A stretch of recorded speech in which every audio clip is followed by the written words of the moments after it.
Well, I guess I'm gonna have to do some editing because someone tried to call me while I was making the video.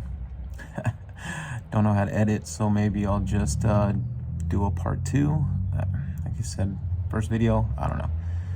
So anyways, like I was saying, these two right here, that plastic piece right there needs to set right in between. When you turn this, that has to be able to move back and forth. But what I'll do first is go ahead and get some more grease and coat this really good.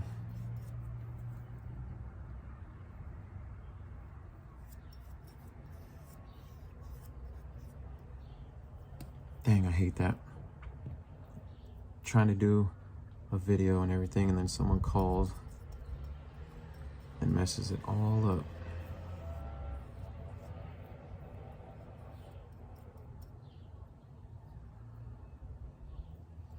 Okay. Now we will try to show you, but it's gonna be difficult. Anyways, slide this in.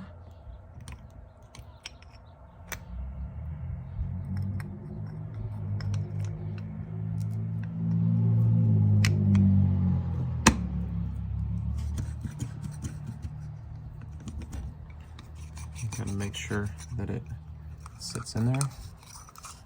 All right, yeah, that's cool.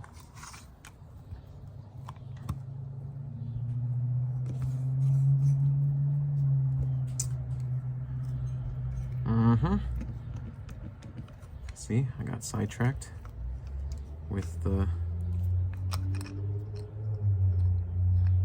call and almost forgot a step, people.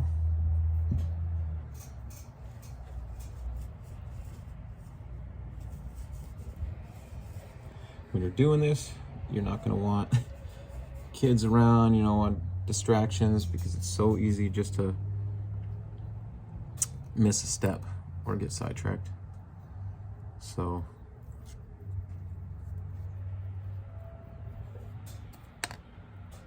all right, this goes right back on like that.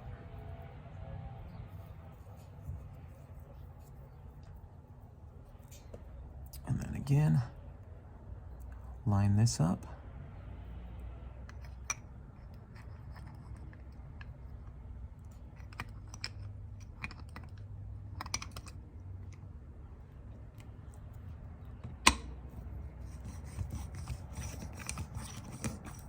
All right, there we go.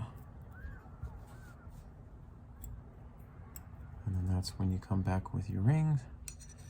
You want to put it around. Get one side down in there first.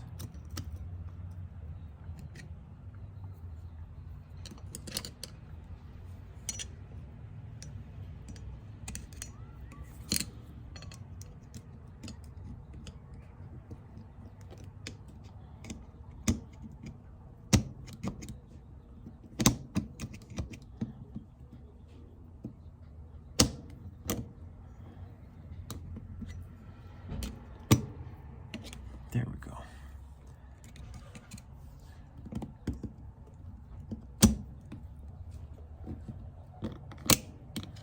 And snap. And it snaps right back in. Now, don't forget to put this one on first. It goes right on and around. And then this piece goes right on and around. Hold one side down like that, in there, and then sometimes you can just use your hand to guide it and push it right back down and around.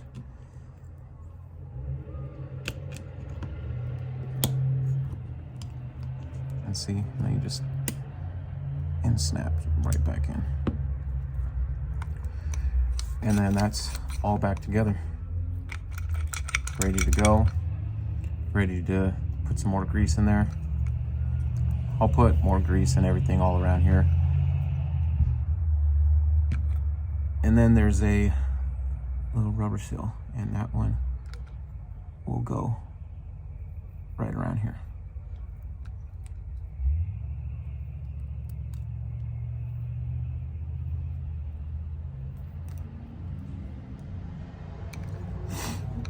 Like that. And that's how you take apart the automatic locking hub assembly for the 4-wheel drive on a 85 K5 Blazer.